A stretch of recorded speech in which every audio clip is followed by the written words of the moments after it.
And action. What's good, George? Your boy Brian R. Keith. I ain't shoot like this in a while. I've been doing on the camera, running, gunning it.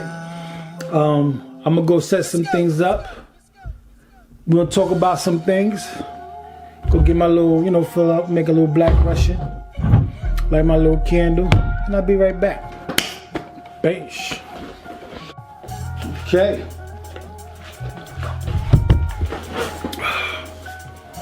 I am back. Hope this camera is focusing. Back. Got a black Russian. I mind that every now and again. Got my candle. I'm gonna light it real quick. 1 second. You won't see this because I don't really have a set. 1, 2, yeah, okay, making sure I got volume, but I really don't have a set. I'm just, a little ambiance for me, so I feel a little sexy, you know what I'm saying? So, when I started this, or at least, hold on, what day are we on? Let me see. What day? I think this is day 92, 93. I'm getting to the end of my marathon. Give me 1 second, y'all. Let me see. Where am I at? So I'll be on my phone. Let me see. He changing my thing.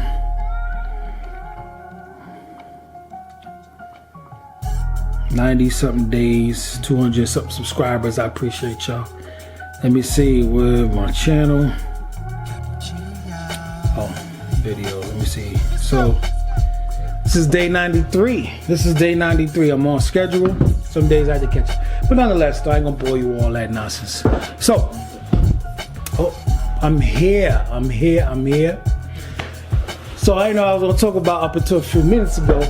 So, Brian R. Keith. R is really is part of my last name. Keith is my middle name. And in the streets of New York, they call me Cappuccino. So, but what does that have to do with anything? Really, what it has to do with is, I've always told people, though, my credit might not be good. It's good now. It was good at the time when I came up with this. But my street cred has always been great. And like I said, it's starting this whole journey. I started it just learning my blackness and learning how to be a black man than just being a man, period. And part of being you is finding where you come from and how did you get here. And part of my background, descendant of slaves.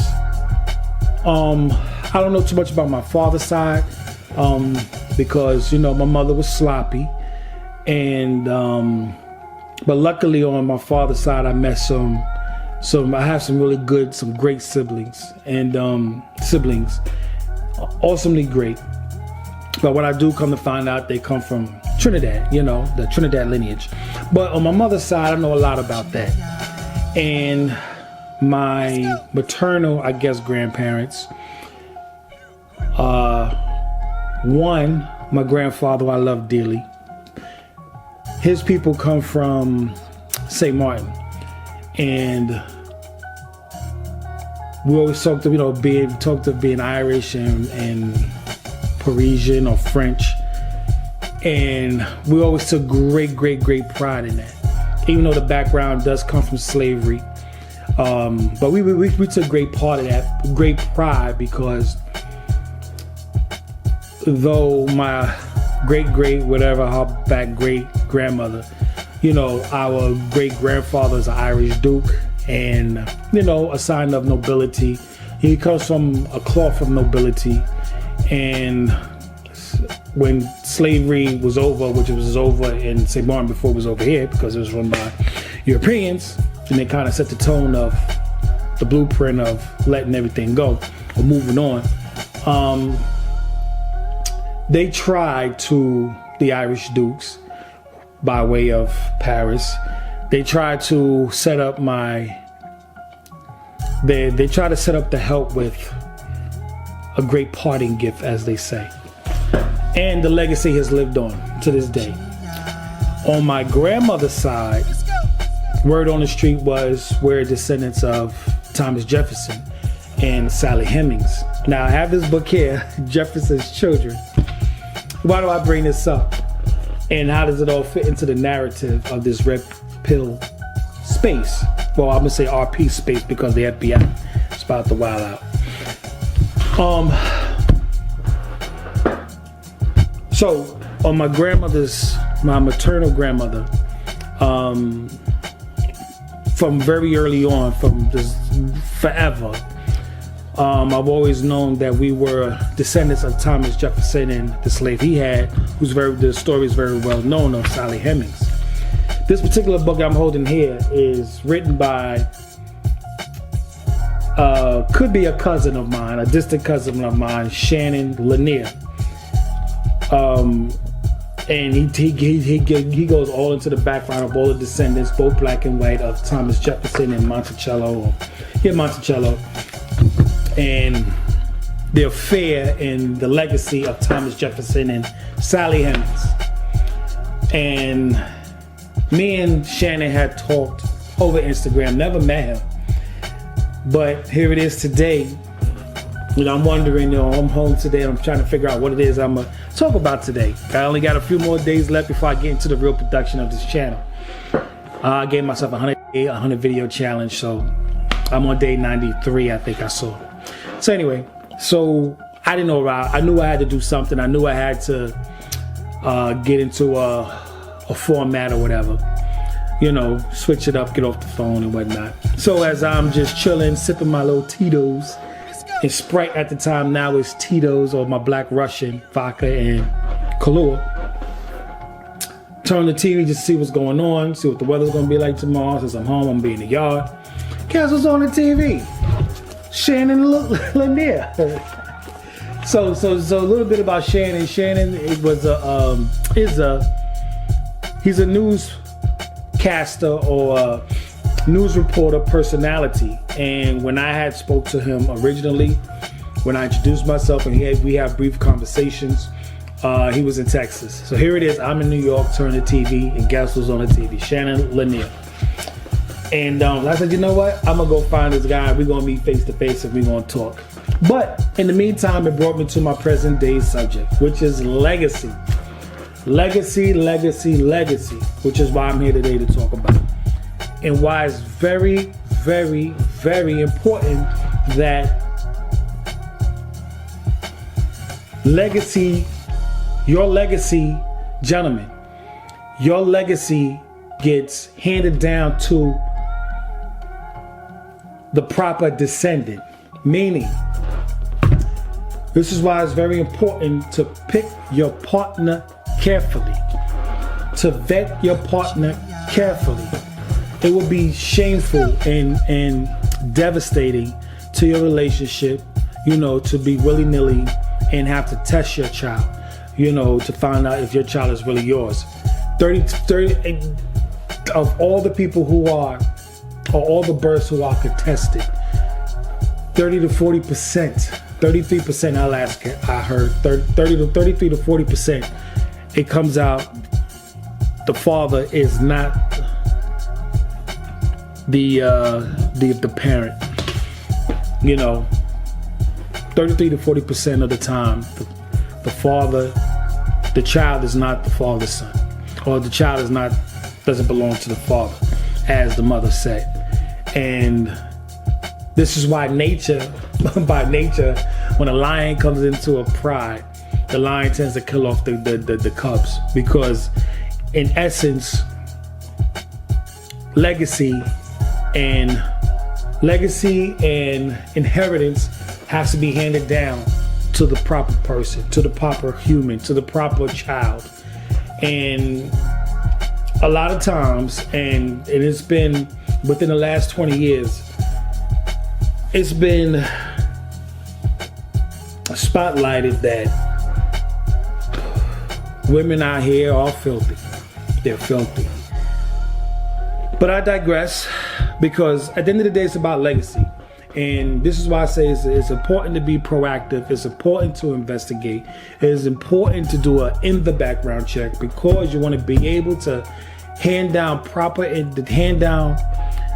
the inheritance and the legacy to the proper child. You understand what I'm saying? You want to be able to do that. You want to be able to do it in confidence. You want to be able to do it in love. And you don't want to think twice about it. You want to be able to, when you go out there and you get your hustle on, you get your work on, you out there, you're beating that concrete, you out there doing overtime, double times, working on holidays and weekends. And when you go out there and you put your money in your life insurance, creating trusts, college savings, medical, debt, that when it's time to hand down and pass on and continue the legacy of your family and all the struggles that they have gone through, you want to make sure that it goes to the proper child, that it goes to the proper human. You understand what I'm saying? That's why it's very, very, very important to seek out your partner, to that your partner is not only fine and attractive and all that good stuff, but also is trustworthy and is in, as you know, I just heard this today, you don't hear a woman of her word. You hear a man of his word. But you just want to make sure that the woman that you decide to procreate with, because a lot of times if you're not being proactive, she's going to choose to procreate with you, with or without your consent. You understand what I'm saying? And this is why they would say countries in the East are so harsh on women and so strict and stern about how they dress, because they know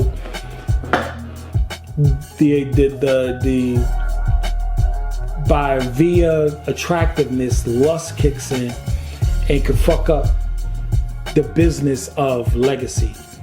This is why they gotta wear 3/4 of cloth. That's why when women decide to indulge in infidelity, the punishment is so harsh, even go as far as death. Because what ends up happening is the infidelity can bring on a child, and that child receives inheritance that doesn't belong to it. You understand what I'm saying? And you could talk about literally hundreds of thousands of years of handing down a legacy to the proper people, to all of a sudden not knowing, unbeknownst to you, your wife, your significant other, your girl has been cheating and had a baby by the neighbor, and this neighbor's child is inheriting an undue inheritance. You know what I'm saying? This is not family business, it's not charity. You know, this is why it is so very important that you vet out your partner. And when you get a partner and receive a partner, that is at its proper time, so that way you can focus, and that way they can focus on the task at hand. You understand what I'm saying? Because once you start, you think that this partner of yours is one of a kind, and common sense, she's not one of a kind. You understand what I'm saying? Dime a dozen. But at the end of the day, I digress. You have to go out there and achieve. You have to go out there and accomplish. You have to go out there and conquer and get to a point where things are just on automatic pilot. That you put in all the hard work, you put in all the overtime, you gave it 110% of your attention, and now it's moving. It's you know, you don't have to create anything, you just have to maintain it. You can, if everything works out, you got the money, you have a staff, you know, you have hired help who will look after you, who would work on your behalf and report to you monthly, weekly, whatever it is, of the happenings and the goings on, while you're focusing all your time into your significant other, all your time into your family. Because once you start spreading yourself out, then all of a sudden, you're never home. I'm bored. The reason why I cheated on you is because you're never home. Well, I'm never home because I'm trying to support the lifestyle you've created for yourself. So it's like a lose-lose situation. So it's important that moving forward that you setting yourself up to establish and report the proper legacy. You know, it's very, very important. Very important, especially in modern times. You know, they say guy or dogs, but shit. These chicks gotta be coyotes and werewolves, and because these chicks are wilding out here. If you seen this is 2023. We done had like 20 some odd years of Maury.